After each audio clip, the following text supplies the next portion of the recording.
was done by me, a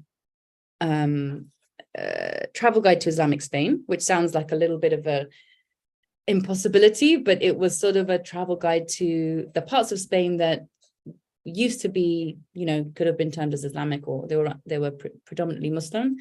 And then I also discussed a lot of like the vestiges of Islamic culture that you can still find in Spain, particularly in Andalusia, and you also find it in Murcia and Extremadura. There are other areas where Muslims lived for many hundreds of years.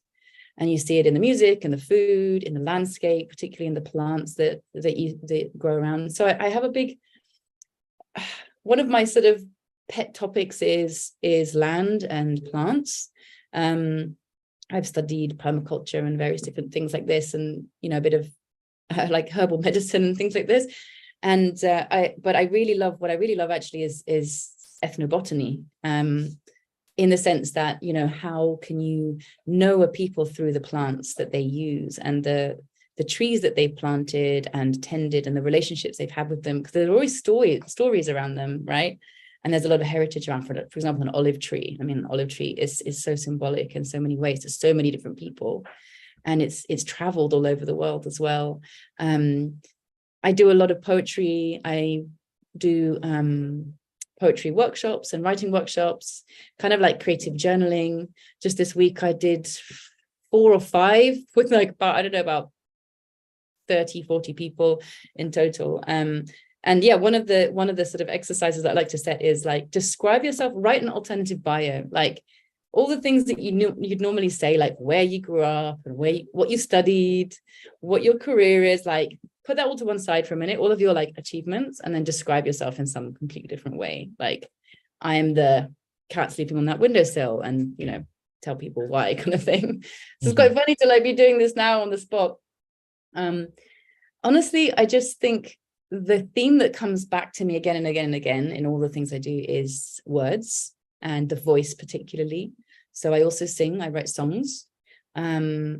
And the last book that I wrote, just to go back quickly and finish the book topic, is, as you may know already, I know Imran's reading at the moment, it's a memoir / travelogue called The Invisible Muslim. And the subtitle of that is Journeys Through Whiteness and Islam. And that's published with Hearst. And so with a memoir, it's very much about the writer's voice. So, you're writing in your voice. It's not a character that you're developing.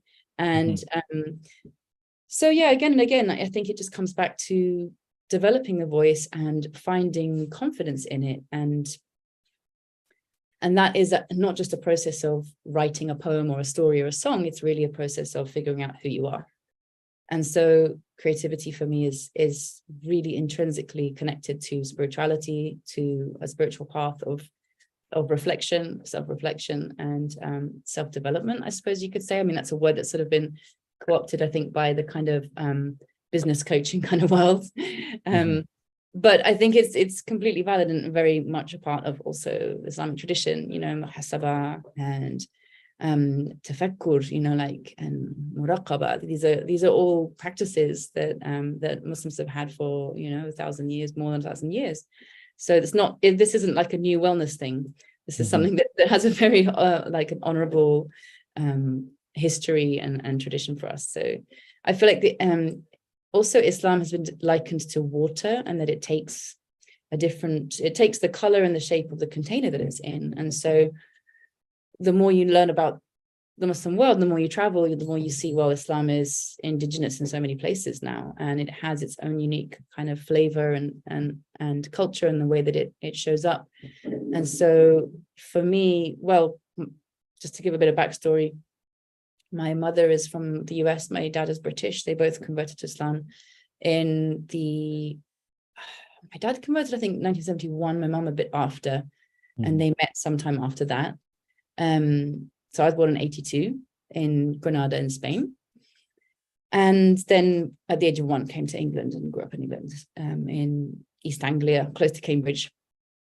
And so I kind of had my whole life experience in the UK in very small, remote, isolated villages, but also Muslim. And so there was like, I think for me, there was always this challenge of figuring out, well, who am I really then? if I'm not very much like the people around me, but in some ways, but I am in other ways. You know, we have these things in common, but we don't have those things in common. And critically, I think the issue of passing came up for me quite early on. You know, like if I don't wear hijab and I'm just out and about in a, you know, English rural place where you just tend to see a lot of white people will make assumptions about me, and they'll, you know, treat me in certain ways and speak to me in certain ways. And then sometimes get a bit of a shock when they find out who I really am in the course of conversation. And I'm very candid. Like I don't sort of want to pretend in any way, you know, and usually it starts with my name, how it often is for many people. You know, you have a foreign sounding name, so people start asking the backstory. So I always sort of had this thing growing up, I guess as a teenager, thinking I need to just give people a pamphlet about when they ask where I'm from, to be like, okay, this is the story. And I know this is like, it's like this for many, many people. But even for other Muslims, it would be a little bit strange. Sometimes they'd be like, well, really? You know? So yeah, over time, eventually, I just got more and more into writing. I loved writing ever since I was a small child. I learned to read very young, and reading a story, it would just take me away. It would transport me somewhere else. And I really loved that experience of like living some whole other life. And then I thought, well, I want to learn how to do that. Like, I think this is something that many writers have also often said, is that what made them want to be a writer is that they read something really good and went, oh, how do they do that? And it kind of inspired them and, you know, encouraged them. So I started writing stories. I always wanted to write books. I wanted to live outside the UK, learn different languages and write books. And that was like number one, 2, 3 ambitions ever since I was quite young. So what was that for you? What was that? You saying that most writers often read something and that kind of inspires them too. So yeah. What was that for you? Oh, it was fantasy. I loved fantasy. I was a Terry Pratchett fan when I was young. Also, we grew up on a lot of comedy, like old school British comedy. Like my older brothers watched The Young Ones, and you know, French and Saunders was in the house. And I don't know, just like my dad was really into like the Goon Show, which is very politically incorrect and inappropriate, but kind of a bedrock of like British sense of humor. And then going into like Monty Python, a lot of that kind of the real surreal stuff. So, and a lot of their friends were also very kind of comical people. Like they were always just cracking up. So yeah, I guess leaning towards the absurd a little bit. And then I can't even remember very much of the first stories I really loved.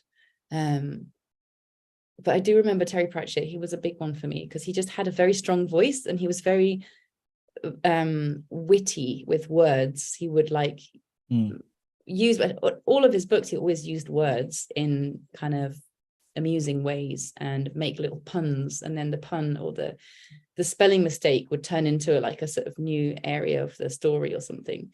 So I always found that really, really, really fun and really exciting. Do you find that? I saw elements of that in the introduction. Oh, really? That's interesting. It's interesting. In the line about Alanis Morissette, when you said I felt it was ironic and it left me feeling a little jagged. I was like, I see you. I'm glad you appreciated that one. Yeah, and I'm very impressed. I'm very chuffed that you saw a Terry Pratchett in that.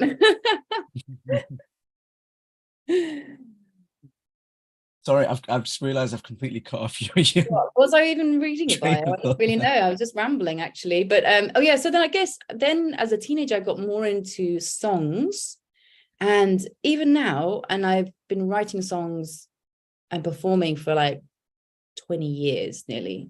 No, probably more than 20 years, like maybe 25 years. I don't really listen to music very much. I don't really listen to songs, because if I put music on, that's all I'm listening to. It's all I can concentrate on. I'm very like sound sensitive.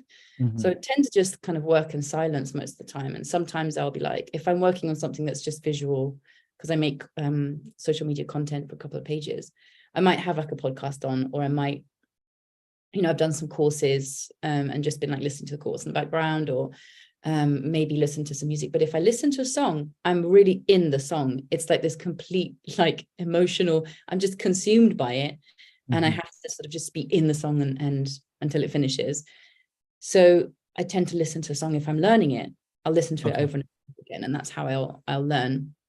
I very much learn by imitation. I'm not classically trained musician, really. I can just about read sheet music, but slowly, not in a very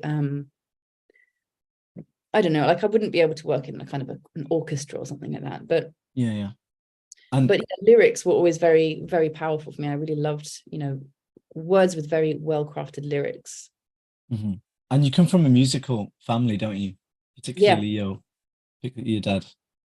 Yeah, so he was a professional musician in the 60s and through to the beginning of the 70s. And the fact that his first experience of Islam actually was through music, which is why, even though, when I was growing up, music was still very much frowned on in the Muslim community, and like, especially a woman singing or a woman playing guitar, I was like, oh, Mhm. attitudes have changed so much in the last 10 years. It's really incredible. And now Mhm. people are much more accepting of it. But it used to be very much like, we don't want to do that. Mhm.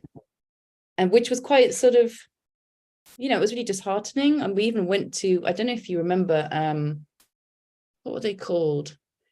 I can't remember the name of the band now, a group from the West Coast, and they were a group of rappers, and I was like very sort of young and naive, and I was with my dad at the time. We went to this conference, like a Muslim conference, and they were there, and with Anas Cannon, who's Osama Cannon's brother, and we went up to him, and I was like, I do vocals, I sing, and they was like, no, we're not using female vocalists at this time. And so I was really crushed, but my dad was like, don't worry, we'll sort something out, we'll find a way. So he was always really supportive, mashallah. It's really, alhamdulillah, that's really it's really important to have somebody who is supportive of your creativity, someone either in the family or someone close to you, I think. But actually the singing, I think really I learned to sing from dhikr. I think just being in like a musam, like in a dhikr gathering, because one of the lovely things about folk music, and I love folk music in lots of different traditions, is that it's not about this professional singer who's really talented sitting on a stage and everyone looking at them. It's something that's very participative, and there may be solos and there may be somebody who has the strongest voice, of course, but it's more choral, and it's more like you could be in a circle with a bunch of people. The purpose of it is different, for one thing, and it may have like a really historic quality to it. Like there's Andalusi songs that were written here where I am in Spain maybe 1,000 years ago, and you can still sing them. Wow. The same lyrics and the same tunes, which is quite an extraordinary thing when you think about it. And especially thinking about Al-Andalus and the kind of the severance that was experienced here, with massacres, ethnic cleansing, to be able to sing a song from this land in this land feels quite powerful. But also it means that you can, one of the best ways you can learn to train your voice that I've found is just to go to a place where you know that nobody's going to hear you and just really belt it out as loud as you can. And if you're not having to worry about how you sound, you can really let rip. And actually you often find that you sing better than you think you're going to sing. So that's a little trick if anyone wants to try that. It's quite hard to find places where no one's going to hear you. You got to go to like a sort of padded soundproof booth or something, but it's really cathartic to sing. It calms your vagus nerve, which is connected to all the organs of the body. It helps you to relax at a really deep level. So I think, folk singing and people coming together and singing together. Also, studies have found that in a choir, people's hearts synchronize. When you sing together, your heart's actually synchronized because you're breathing, all of your intakes of breath. Yeah, it's quite an incredible thing. So again, I would really recommend, joining a choir if anyone wants to sing or like practice singing and learn. A choir is a great place to do it. Also, you just learn by hearing other people, and you're not being put on the spot like, oh, you're a bit flat there. It doesn't really matter. It just kind of, it melts in, the irregularities of people's voices kind of melt together, and you have a sort of more a wider sort of bandwidth of the sound, and that can be useful as well. So the imperfections are not so obvious, which gives people more confidence and sort of helps you to understand, well, it's not really about being perfect, actually. I really had it with auto-tune. I can't listen to something just for auto-tune on it. Yeah. it's a polar opposite of what you're describing, like that kind of authenticity and the Exactly. lack of polishedness. Exactly. And I think that's what people really appreciate in a singer, and like why people want to go see somebody live, you know. Mm-hmm. That sort of the humanness of it. Yeah. It's not a studio recording. It's you're kind of listening to them as they actually sound and not how. Yeah. It's live. I mean, that's the thing, is like the word live, what does it mean? It means alive. Like if something's not live, in some ways it's got a kind of slightly sort of mummified quality to it. That maybe that's a bit of a strong term, but I mean, I've done recordings as well, but I much prefer to record live and layer it up. And Okay. that's another way of doing it as well. But it's so my kids are off. So writing, so there's a huge theme of like creativity coming through. And so singing for you, what does it mean to you? What is it for you? Is it, you've mentioned catharsis, and you know, I don't know if you're referring to the writing process or singing or both, or Well, that's one part of it as well, to write a song and then to sing it. It's honestly, it sounds really terrifying. And if you think about it, it sounds really terrifying to write something that's very personal, you know, and then to perform it in front of people in real time, and like people are looking at you and listening to it at the same time. It sounds really terrifying. But what I've found is that there's something really, really rewarding about sharing something that is very personal and having that feedback in real time as well. And it happens also with spoken word poetry. It's not very different. I mean, between singing in front of a crowd and spoken word in front of a crowd, almost spoken word can be a little bit more naked. Like you feel more kind of like, I'm not hiding behind anything here. And with a song, you can't be hiding behind the song, because there's the structure and there's the melody and there's the, you know, instrumentation and percussion and stuff like that. Whereas spoken word poetry is almost like acting, but it's not acting. It's you being real. It's like reeling, you know. And on top of that, speaking words that you've composed. But I mean, ask any spoken word poet and they'll say it's an incredible rush. It's an incredible feeling to go up in front of a stage, to be able to share something. And I think for writers, it can be a very lonely process. It can be lonely to be on your own writing. You know, you're jotting your things down in your notebook, and you know, not sharing it with people. I mean, that's a whole vibe anyway. Like that's a really beautiful thing to do, to journal and to just hold it. You don't have to share everything. But I think there is a sort of certain overcoming of nervousness or shyness or imposter syndrome and self-doubt that comes with learning to perform. And now I do still get a little bit nervous. I get a bit of that sort of like, you know, so everything turns to jelly a little bit before I go on a stage, because usually I'm like, I don't know what I'm doing and I'm not very well prepared, but I'm just going to kind of go out there and see what happens.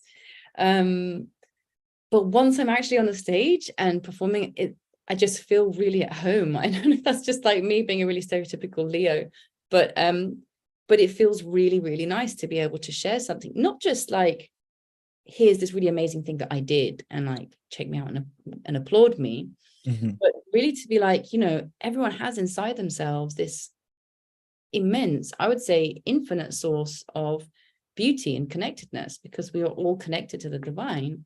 We all have the ruh of, we have the breath of Allah in us. That's what our spirit is. And if that's where your creativity is coming from, and it's not coming from a place of a lot of ego, there's always some ego mixed in there, but if your intention is to go into it as your creativity is the way of your vehicle for really resting in that divine resource that you have, it's never going away, it never goes anywhere, then what you're sharing with people is going to be good. It's always going to be good, even if it's a bit off key, or you forget your lines, or you know, forget what you're doing, have to start again. It doesn't actually really matter. You know, there's always something very beautiful about that. And people do respond to it. You know, once you do it a few times and you see that people do respond to it well, then it kind of makes you go, oh, right, I was really up in my head about this. I was really like in a panic and thinking that, you know, me making a mistake was the end of the world. And actually people don't really care. They may not even have noticed that I made that mistake. So that's very encouraging, and it's quite empowering as well. And it helps to overcome perfectionism, which I think is a bit of a plague. And actually one thing that my dad always talks about is how, you know, he's really against expertism, this idea that like you have to be an expert to do something. And again, that's what folk music teaches you. Like, you don't have to be an expert. You can be a person, just a person. I'm a member of the folk. And obviously there are folk musicians who are incredibly talented and very skilled in their instrumentation and their voice and things like this. And also writing, because they, you know, write things new as well. I've just lost my train of thought. What was I saying? You were talking about perfectionism, but expertism. Yeah. So there's something, I think, there, it sort of hasn't been co-opted by capitalism yet. Do you know what I mean? It's sort of, it's music in a more raw state, in a more sort of natural state. And in that sense, it is naturally going to be a bit sort of rough and ready, but it has feeling to it. It has a lot of feeling. And I respond much better to that kind of music. So I'm guessing you're not a fan of AI generated music. That's a naughty word, I'm sure, in the context of this conversation. I struggle to call it music, to be honest. It's just it sounds like, well, it sounds like what AI writing is like as well. All the views just changed. It sounds to me like the way that AI writing reads, you know. It's like if you try and feed into AI, into ChatGPT or something like that, like write me a poem on the topic of this, or in the style of, I don't know, Christina Rossetti or something like that. What comes out is just kind of built. It's sort of meaningless, and, you know, it's grammatically correct, and it ticks the boxes. Like you can ask it to write you a sonnet or something, and it'll do it in the right form. So formally, it's clever. It knows what it's doing. But in terms of content, it has no experience, really. It's only sort of scraping experiences from human beings, and it's all sort of a bit secondhand. I mean, in some ways, all of us are, when we write, we do imitate and we do borrow and we do take things from other people. And that's actually a good way to learn. Like, one of the ways that I learn different styles of singing is just by listening and imitating. And I just imitate and imitate and imitate. And then finally it feels, sort of settles into me, and it feels kind of like quite easy. It feels easier, and it feels like it comes out more easily. So in some ways we're all a little bit synthetic in that way. We're all devices, or like, another writing exercise I like to set is to I'll just pick up a bunch of books near me, open out a random page, pull out a line, and then ask people to write from that line. And it can be really interesting, because once it's decontextualized, it just can mean whatever you want it to mean, almost. Or, you know, it can also offer that sort of like slightly randomized quality, like it can get a bit surreal, or, you know, it just, the same words and the same line will speak differently to different people, which is, I find, really fascinating. Obviously technically that's plagiarism, but but I mean, in order to spark creativity, that is one of the ways that we do it. We can borrow a little bit. I've written songs, for example, by I'll hear a song, like I really love bossa nova. I love the chord changes and the open tunings, or the open chords and voicings. And so I'll learn a song, and in learning that song, I'll learn these chords and be like, wow, I love that chord. I love these two chords together. Okay, let's borrow these chords and then pair them with something else. And then it starts kind of, it just gets the ball rolling. So they're all like little seeds taken from other places and then, you know, planted, and then they develop into something different. So I think it's actually quite a natural part of creativity. But I think AI takes it to a completely different level. Yeah. I remember I saw a post on Instagram about something, and you mentioned something that your dad mentioned about AI, that everything's still under the amr of Allah, and it really stuck in my mind. Yeah.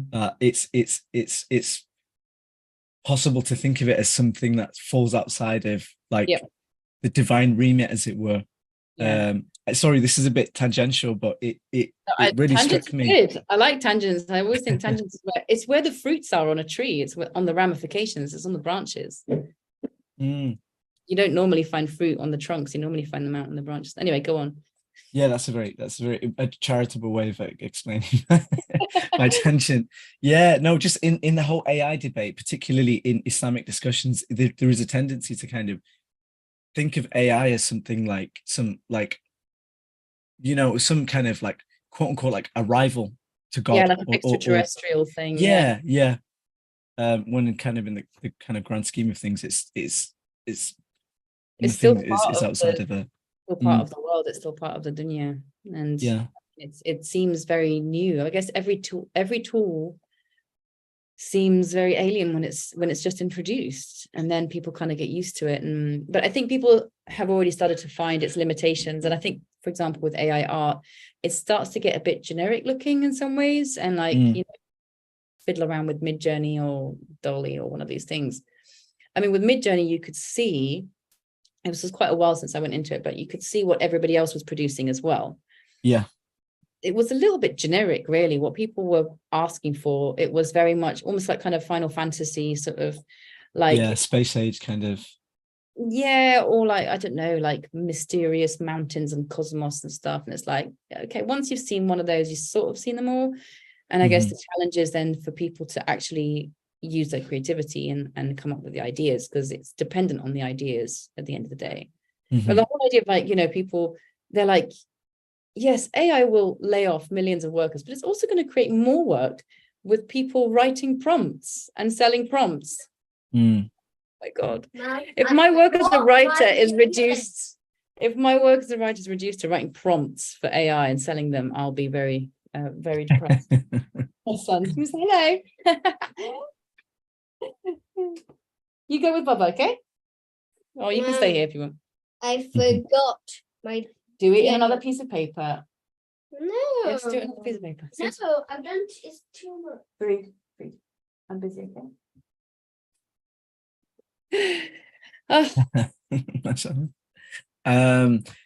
So you write your own songs and you perform them. Do you think, would you be able to, well, I'm sure you do anyway if you're reading qasidas and stuff like that, but how do you does the experience of singing feel different when you're singing someone else's work? That's a really good question. It does feel different. And there is a side of it which is like, wow, I made that, and that's something that is very meaningful to me. And then, you want to be able to say this is an original song, and you also have to think about copyright. If somebody was to plagiarize you or to use your work, you'd have like legal recourse to sue them, actually, because of the intellectual property. Whereas if you're singing somebody else's work, and if you're singing like a folk piece, for example, you don't have to think about that. You don't have to worry about it. But at the same time, with a qasida or a nasheed, you might know who the author was, and that author may be somebody who you have a lot. And then when you're singing their song, it connects you to them. It completely connects you to them, and it's quite in quite a profound way. And I've also found this with translation, interestingly enough. Okay. And even editing, I've done some translation and quite a lot of editing work, proofreading, things like this over the years. And to really work with somebody's writing, you develop a kind of relationship with them. You start knowing them on quite an intimate way.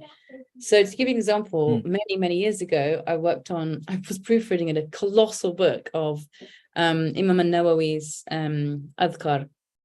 And it did eventually come out, and it's like 700 pages long. And initially they didn't have any of the transliterations of the du'as themselves, because it's a lot of du'as and adhkar. So I was just looking at the English text, and I was trying to, edit for style. So like rewriting it a little bit to make it sound better, because it hadn't been translated by a native speaker. And then I went through it again, and I put in the transliterations, and suddenly I was engaging with the original texts of the du'as that the Prophet ﷺ had written. And it was suddenly like, wow, this is completely opened up to me in a different way, because I was having to read them aloud. I was reading the Arabic aloud in order to write the transliterations of them. And so that really opened it up to me in another way. And with various other, writers, if you're talking particularly about somebody who is of a great spiritual station, to work with their words in an intimate way. I mean, just to read their words, you have a connection with them. To engage with them in another way, which is really, singing is an embodied experience. Your whole body becomes, involved, because you're breathing, your abdomen, your diaphragm, that's what I was looking for, your lungs, it affects your heart rate, it affects your brain, it affects the way the blood circulates around your body, it reoxygenates your brain. And so, like, your posture is also affected. The way that you hold yourself affects your voice. And so you become a lot more conscious of how you're holding yourself. And to sing it and also to be conscious of the meanings of the words, you build up a real kind of quasi-human relationship with it. I mean, some songs I see as friends, really. Any in particular that you found kind of struck a chord with you? There's several from the Diwan of Sheikh Muhammad ibn al-Habib that I said about the poems. Wow. Which I really relate to in like a kind of a personal way. I mean, I can't claim ownership of them, but some of them I've made arrangements for them with guitar and performed them in different ways. And I think, I mean, I don't know if that's something that he would have been happy about or approved of. I've just sort of gone ahead and done it. But I do think that,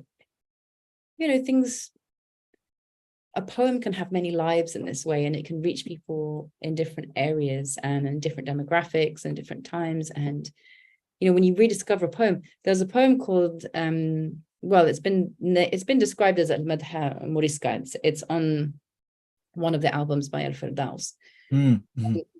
That's a madha, a praise poem in honor of the Prophet ﷺ, and it was written in Al-Khamyado, which is an Ajam language of many of the Muslims of Al-Andalus spoke in a language which was actually not Arabic. It was based on Vulgar Latin, and it had many Arabic loanwords, but they wrote it in Arabic script because they were a completely mixed population. They weren't Arabs. It's a really tragic misrepresentation of them that they were all Arabs, because they were actually a very mixed population. Although Arabic culture was very important to them.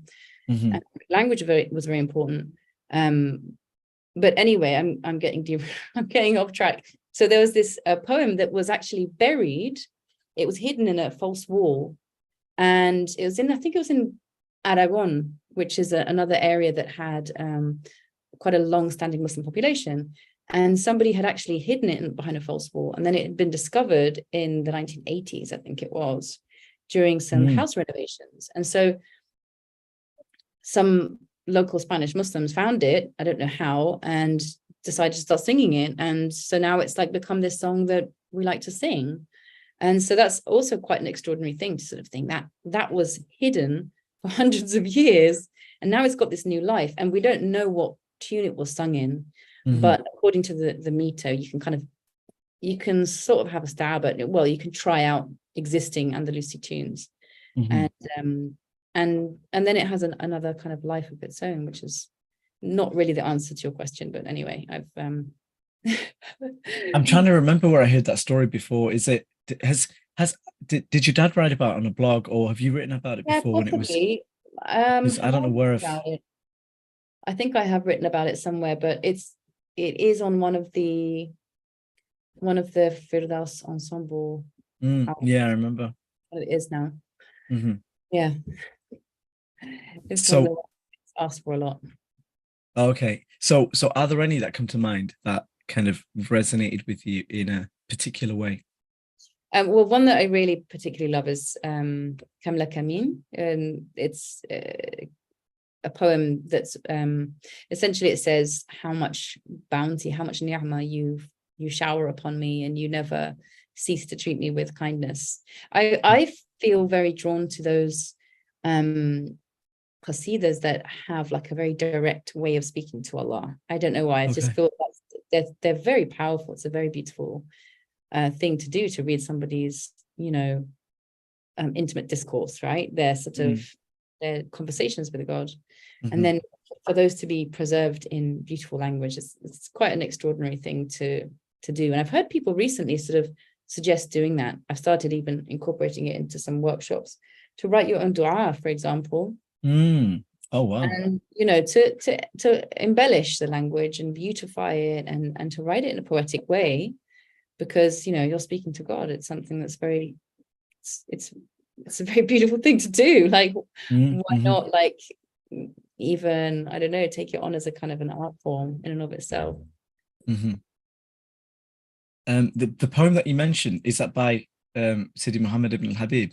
Yes, I mean, in theory it is. I have heard it's collected in that diwan. I did hear somebody say that it may have been written by Qadi Ayad, who was from Granada, but I haven't had any confirmation from that, but it's in that diwan. It's a very beautiful, and there's others as well. I mean, that particular diwan I grew up with, so we sang that a lot. I heard it a lot.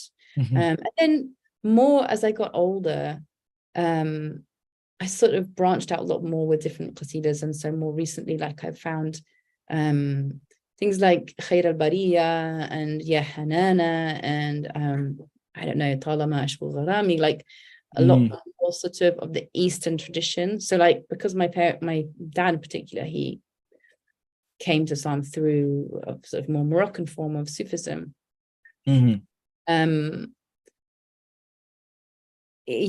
wasn't so exposed to more like Shami sort of music, particularly, or like Yemeni music, but then like latterly, that sort of, I just love it. I just find all the melodies so beautiful, and it's very satisfying to kind of to learn a new song, and also those are things people recognize, and so like you can go to a wedding, or you can go to Nahid, or I don't know, something like this, and you can hear the songs and people start singing, they know the words. It's something very nice that you can discover it, Yeah. It happened today, actually. I was on a walk, and we actually, this sounds really kind of hippie, but we sat around like a fire.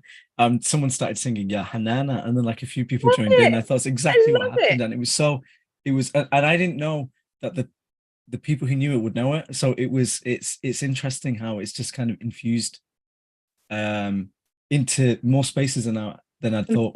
Completely. It's really nice to see that as well. And like, so they're more, it's not so specific to one community as well. Like people will know songs from other regions, and that's really cool. That's one of the really cool things I think about being a Muslim living in the West, is that you do kind of connect with Muslims from so many different places, and so that cross-pollination is so possible. So you discussed aspects of that in your book, quite a lot of it actually, the bit that I've got through anyway, and it's obviously such like a huge issue in your, not a huge issue, but it's such a prominent theme in your the kind of the development of your own journey and your own identity. What was it like? You've probably been asked this a million times. I'm sure the answers are in the book. Read the book, isn't it? Yeah. Brief summary. Well, it felt like I had one world inside my home and then one world outside my home, and so I was kind of code switching a lot, which I think a lot of people can relate to. I mean, you don't have to be a child of white converts for that experience, right? But I think one thing that my family found was that their siblings and their parents didn't necessarily accept their choices, and so that generated a bit of a kind of like, like they weren't rejected, they didn't have like serious problems with their families because of becoming Muslim, and I know that there are some people who do have that. However, there was always that sort of feeling of like, we're a little bit sort of on the edge somehow, but at the same time it kind of puts you in a position where you do have to learn to really just love people without needing to be the same as them, which is a very valuable thing to learn. I think as I was growing up, I felt I struggled to connect to a lot of other Muslims. I mean, we had some other like family friends who lived nearby us, who one or two other families who were also converts. The parents were converts, also like white British Americans, strangely enough. And so their kids, we were like, wow, we are the same. We are actually the So we really, really connected very, very closely. And in that sense, that was really, really nice. But like when I went to school, I had my high school was 1,500 kids, and like 99% of them were white. And then like there was one Pakistani family, but their children were not in the same classes. And we just happened to not cross by, like we didn't meet them anywhere until like the end of my high school. And we were at we'd gone to see Sheikh Nazim talk actually in wow. Cambridge. Yeah, I think that's the only time I actually saw him alive, mashallah. So, and then this girl ran up to me, gave me this big hug. I was like, oh my gosh, it was so nice to actually like have that connection with somebody. But I've been always too shy to go up to him and be like, hello, I'm Muslim too. It felt weird. Like, I don't know, I just felt awkward about that. It probably wouldn't have been a weird thing. There were a few awkward moments, like, for example, there was a Turkish kebab shop in our town. And like, I went in there one time, I was like, is the meat halal? And they were like, why do you want to know? And so I was like, because I'm Muslim. And they said, they didn't believe me, first of all. So then they made me recite the Fatiha so I could get my kebab. Talk about not closing the sale, Yeah, I mean, it wasn't exactly the most friendly gesture, but just little things like that in the grand scheme of things is not a huge issue. Like, it's not comparable to racist discrimination that people of color experience, right, in majority white settings. It was just like, I think because there were so few people to look to who had gone through that specific kind of intersection, it felt very weird and alienating, and just really felt like, wow, who the hell am I? I don't think anybody's going to get me ever. Am I going to get me ever? And then so when I went to sort of started studying and I wanted to kind of learn about the world, by that time I was really into hip hop, and I was like reading a lot of like Black American writers. And so I was sort of like, wow, Black Americans have got like this amazing awareness about themselves and who they are, not just in a racial sense, but like just who they are in the context, in their specific context. And I kind of had a lot of admiration for them, and a lot of the people who were speaking, and like the eloquence as well. And so one way or another, it led me to study. People were like, oh, you should study Arabic. And I was like, yeah, that's too obvious. I'm going to do something different. But I still wanted to learn Arabic. So I thought, well, yeah, a nice cheat way of doing this would be to learn a language that has a lot of Arabic in it. And then I would be able to learn another language and kind of cunningly pick up loads of Arabic vocabulary. And somebody I knew was going to SOAS, School of Oriental African Studies in London. They were like, this is your place, you're going to love it, it's the best place, it's perfect for you. So I thought, I was already sold on it by that point. And then in the prospectus, the very first degree, actually, which doesn't exist anymore, it was African Language and Culture, which was a 4-year degree. And you could choose a language. There were not very many languages on offer, although there are many resources in different languages in the SOAS library, which was a big plus for me because I've always just loved languages. But Swahili was one of the options, and we had some very good friends. Do you remember Fuad Nahdi? Yeah, Allah yarhamu, yeah. So he was a very good friend of my parents, and they were like, oh, maybe you should go, like, he's got family there, maybe you could stay with them, that kind of like Muslim network thing. So before, I guess woofing was not really a thing then, but gap years were starting to be a bit of a thing. So I finished school, and it was pretty much the first year actually that my school had people doing gap years. So I ended up working for a clothes shop for like 6 or 7 months, earned a bit of money, and then I went for a few months to Mombasa in Kenya, and traveled. We went to Lamu. I went with my mum to Lamu. Oh wow. Yeah, we did a little bit of traveling then. It was really nice. And then I went to Zanzibar, and I was working in a film festival, volunteering. So yeah, I had a little bit of a taste of like, wow, somewhere very different from where I live, from where I'm from. And I loved it, absolutely loved it. And so, yeah, I enrolled in this degree. By that time, I had already enrolled in the degree. But I guess what I came to understand, and this is something that came up for me as I was writing Invisible Muslim, was I've kind of always been going to like something very other to try and understand who I am in Yeah. some strange, like upside down sort of way. Like I'm not conscious of it, but Mm. I was always very interested in like the marginalia, you know, like the Mhm. untold stories, the people who don't get front page news, the yeah, just like marginalized people. And even in the Muslim world, like East Africans are not the most well known. Mm. But like Muslims in Africa is the only Muslim majority continent, right? But still not very much is known about African Islam. Well, there's different forms as well, and like West Africa, East Africa, South Africa, there's so many different kinds. Mhm. I thought, yeah, I'm going to kind of like go to the source of the sort of, go to the place that's least known to me and like try and understand that, and then hopefully that will kind of unlock something in my understanding of, as it happens, it was what I think what I was trying to understand was otherness. Mhm. Mhm. But I didn't have language for that at the time.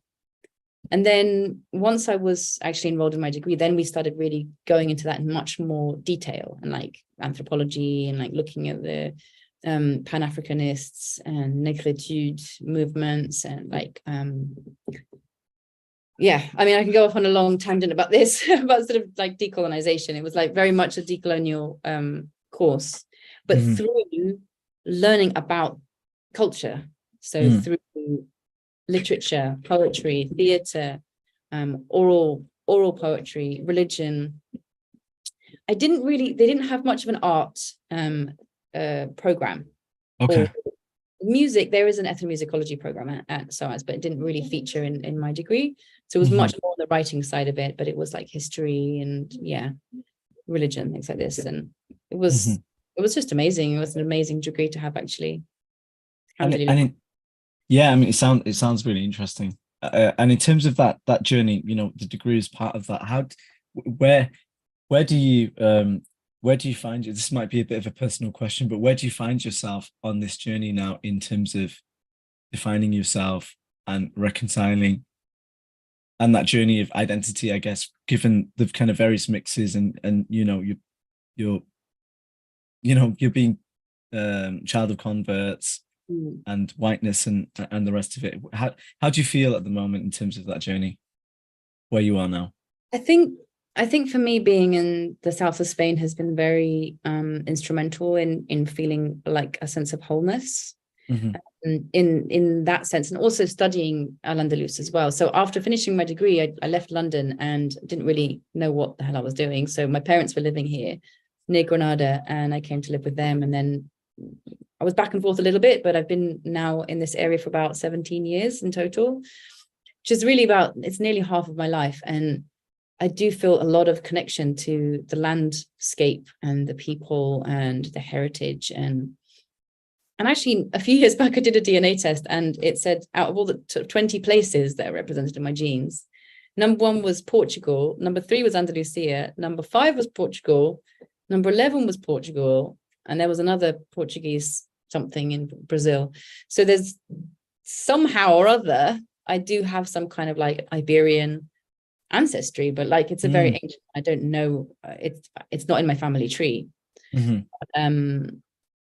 But that's one thing that's quite interesting. And I think also being born here, and you know, at that time there was also a lot of interest in, you know, Al-Andalus as this place that's like this fusion, like a bridge of cultures, like a place it's European and mixed, and it has these Arabic influences, and it's Muslim, but it also has the Motharabe Christian community. There was a community of like Arabized Christians living in also in Al-Andalus. And, you know, that sort of feels to me like, wow, that's about the closest I can get really to a kind of an adopted Muslim heritage. Like I can't make a claim to like a North African heritage or a Pakistani heritage. I don't have that. It's, you know, I was always like, please, I was doing this DNA test, like, please, just give me something, just something. It's like, no, you are 100% Western. You got nothing further east than Bosnia. But, you know, I think at the end of the day, God is not for just people God is not just for some people in some place, in some part of the world. God is certainly not just for some people of certain ethnicities. This is also a very important topic that we need to, you know, really bring to mind at the moment. And, you know, I think also Islam presents a really beautiful form of anti-racism, although it's not to say that Muslims are all free from racism by any means, but you know, just the description of Adam, Sayyidina Adam alayhi salam, being made from, you know, actually black mud. It was like a dark kind of clay, and then having this breath breathed into him. You know, it just sort of shows we do just all have, we're made of the same stuff. We're literally the same stuff. And so the connection that we have to God is not defined by priests, is not defined by institutions, is not defined by that building over there. It's not defined by even our family lineage. You know, like there's many people who come from very, you know, even interrupted family lineages, and people maybe don't even know what their lineage is. That mean that they're any further away from God? Of course not. Of course not. That's closer to us than a jugular vein. And I think that's also quite an interesting description that is used in the Quran, because the jugular vein is where your voice comes from. Your voice is sort of from between your jugular veins. Okay. These veins are what connects your heart and your mind as well. So I think returning to that process, and this is where creativity kind of comes into it for me, to return to this process of, well, we think and we observe, we gather, we get information, then we kind of process it in the heart, and it kind of comes back and forth in this sort of cycle. And this is where your voice can kind of come out of as well. This is something that's innate to everyone.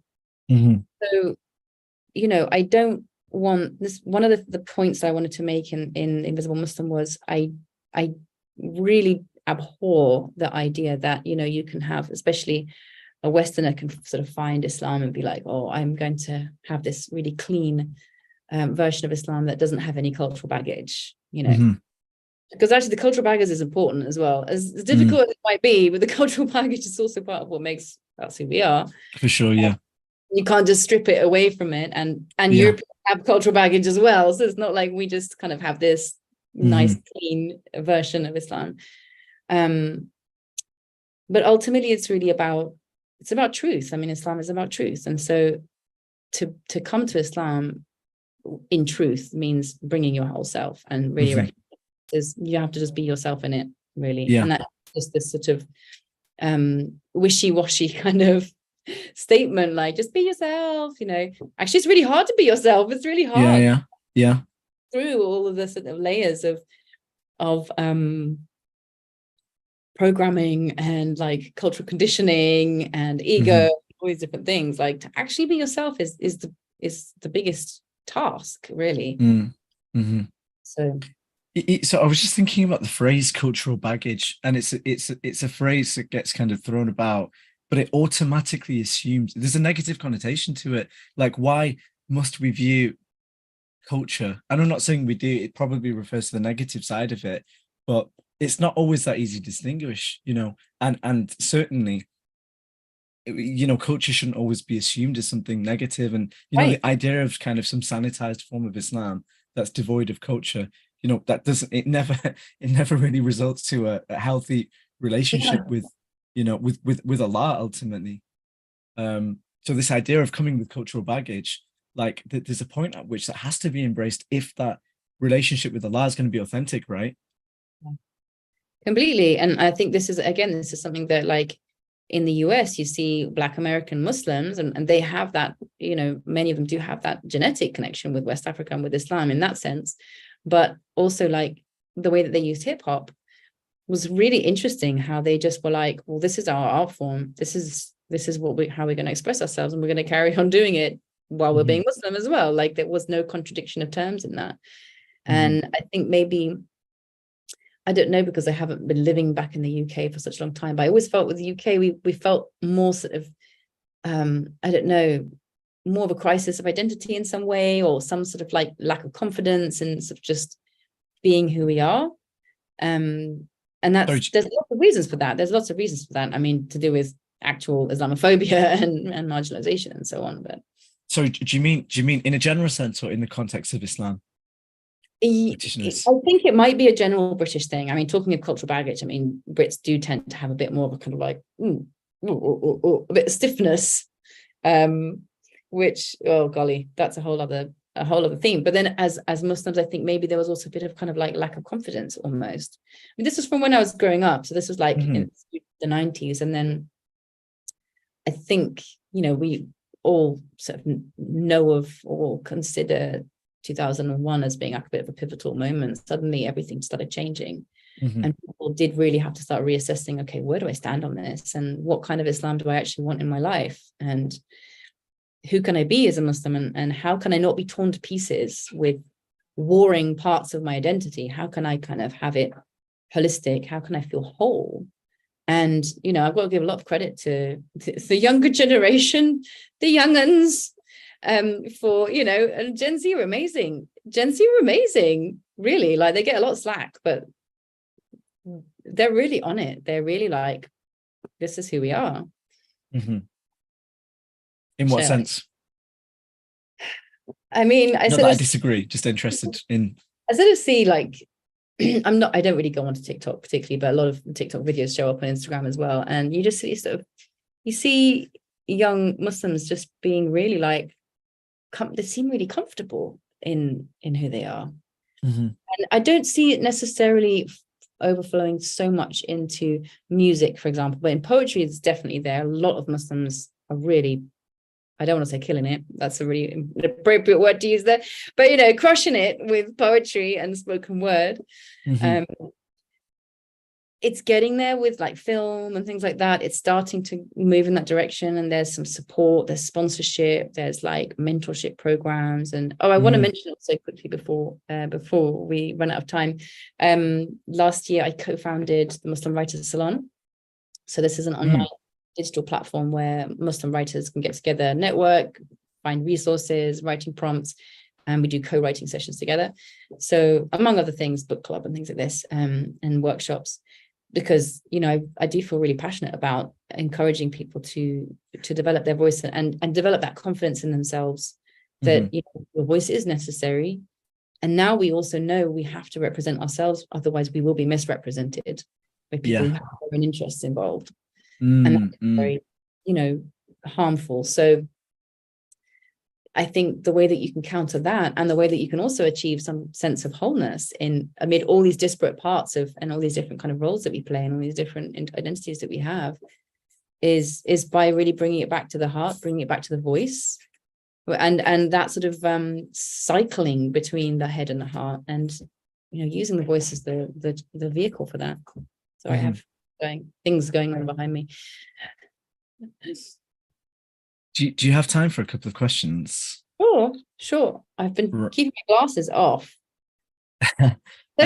Sister, have a fabulous acoustic. I think this goes back to kind of finding your voice quite literally, and yes, talking fast. Okay, there you go. That's top tip. So any questions on Zoom or YouTube? No, I can't see the ones on YouTube, so I'm going to have the admin. Do we have any questions on YouTube?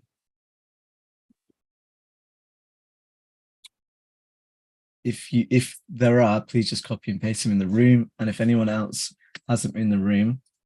And meanwhile, I'd just like to say that, you know, on the topic of like finding your voice and using it in an authentic way, I think there's a lot of fear around that as well. It's not just about perfectionism and, you know, am I going to do it right? But also, like, how am I going to be, sorry, not right now, darling. Give me 5 minutes. You can take the charge. These entire conversations with teenagers are all about chargers.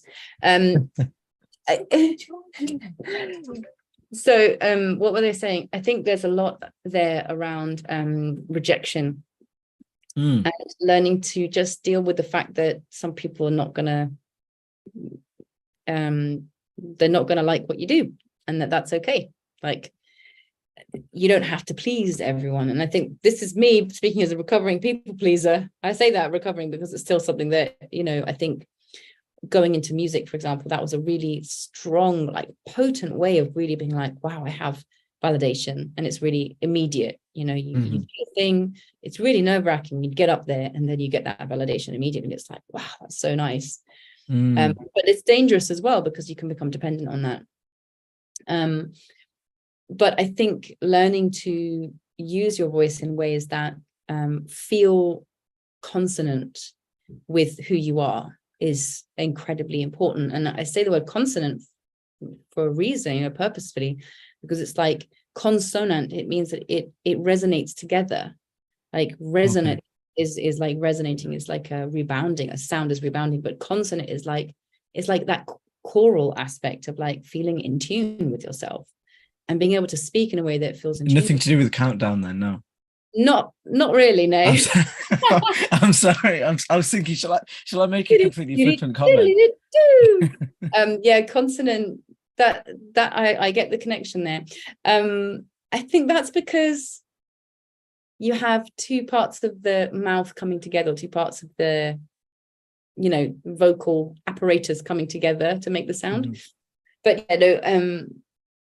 I think there's a natural sort of hurdle with wanting to represent yourselves, to speak your mind, to be heard, which is frightening because of a history of being attacked or being rejected or being criticized, all that kind of stuff, and everyone has experienced that in probably some degree or another, some people more than others, and we can be very, I think as Muslims also, we can be quite sensitive to that, but it is very liberating as well to be able to say, I don't have to please everyone, and I can say the thing that really feels consonant with who I am, and that resonates for me and feels true for me.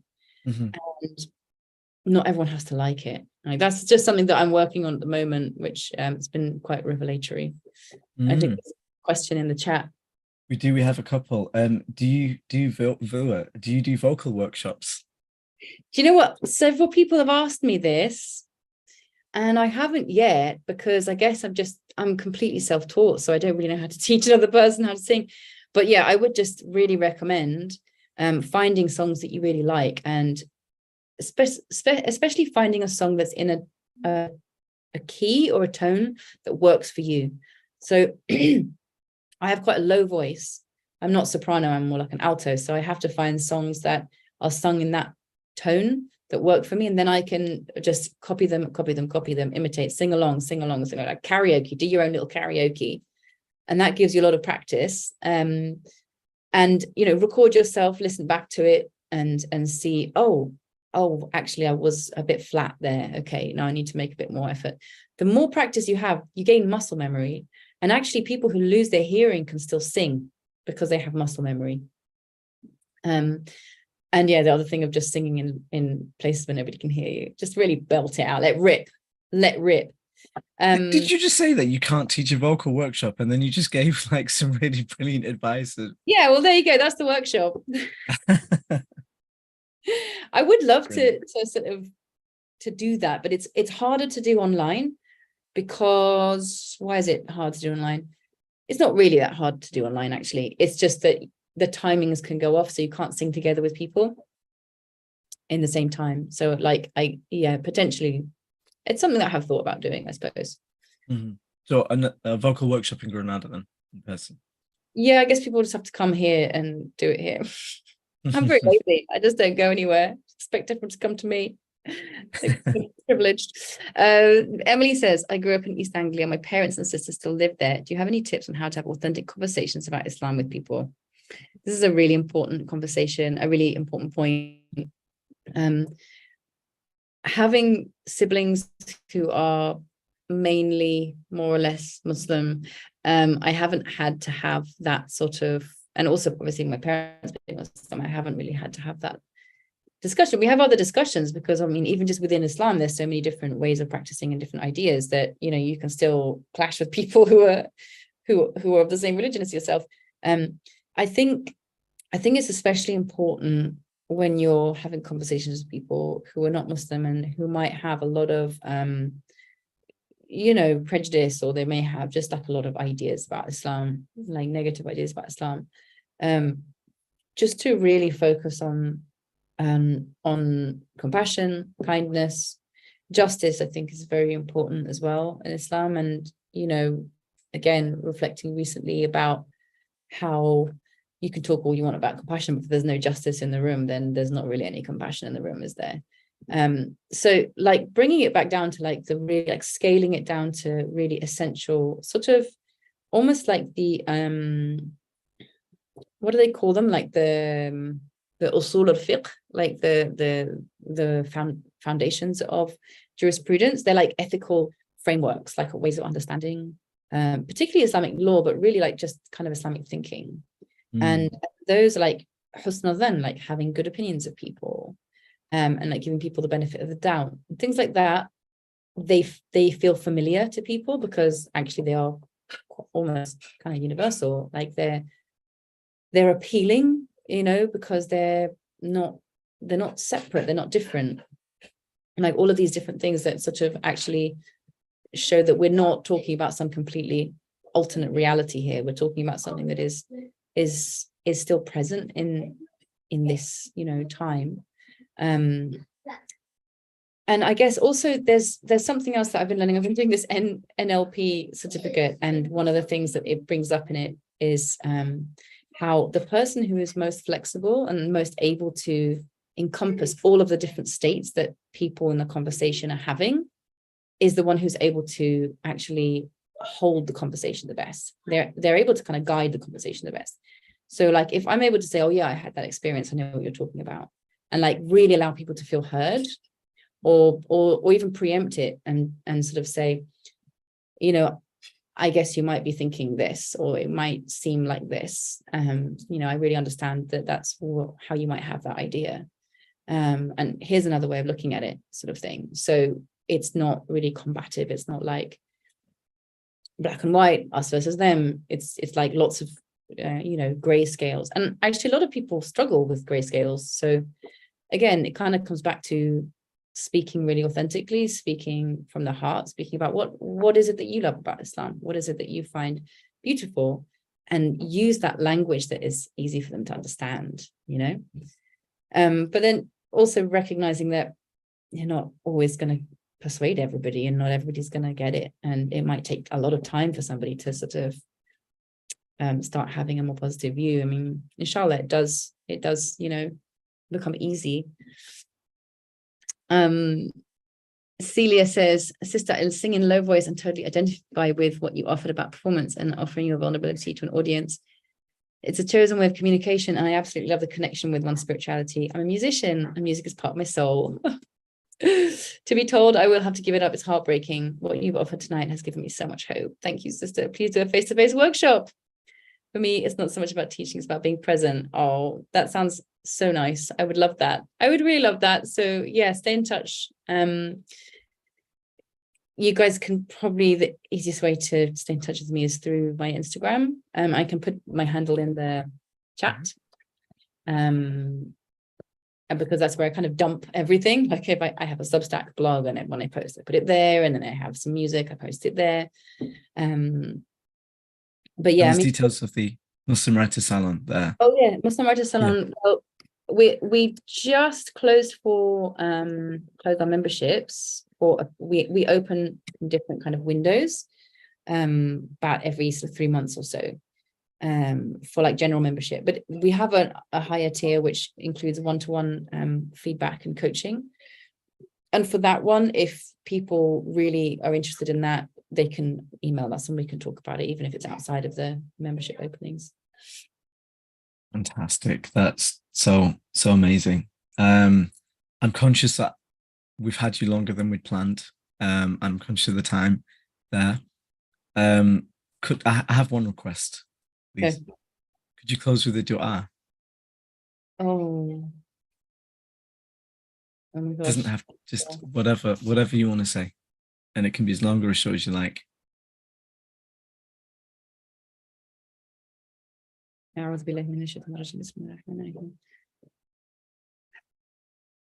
Allah, Ya Latif, Ya Kareem.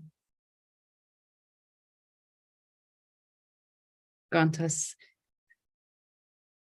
groundedness. Help us to feel your support in using our voices for good, for sharing beauty, for uplifting ourselves and for others. Fill our hearts with light. Fill our words with truth and kindness and beauty. May we be vessels for your light and your mercy. Ya Allah, grant us connectedness with one another. Grant us knowledge of our real selves. May we never feel distant from you.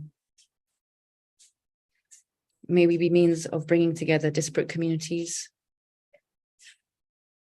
and overcoming barriers and boundaries that human beings have created to separate themselves from each other. Ya Allah, help us to all feel part of one ummah of humanity. May we never feel distant from your love and from your care. May we recognize and acknowledge the meaningfulness of our existence. May we have purposeful, meaningful lives and work and halal incomes and good relationships with our families. Ya Allah, protect our children. Ya Allah. Ya Allah, protect all of the Muslims suffering in the world right now. Ya Allah, protect the people of Gaza. Ya Allah, bring justice and mutual understanding. Ya Allah, Ya Allah, Ya Allah, forgive us. And bless your prophet, all of your prophets, and all of your holy ones, and all of your saints. اللهم صل على سيدنا محمد وآله وصحبه وسلم تسليما كثيرا. Thank you so much, Imran. This has been such a lovely conversation. Likewise, thank you so much for blessing us, and I hope we can have further conversations. Inshallah. Allah bless your work, Yeah. inshallah, and I hope this isn't the last time individually or as an organization I hope this isn't our last interaction. So Allah put a lot of blessings into your work and bless you for all that you're doing, because this is a really important demographic to serve. And I think what you're doing is very, very important, very beautiful, mashallah, and done with a lot of authenticity as well, which is amazing. thank you so much. Take care. Thank you so Take much care. for joining. Have a lovely evening.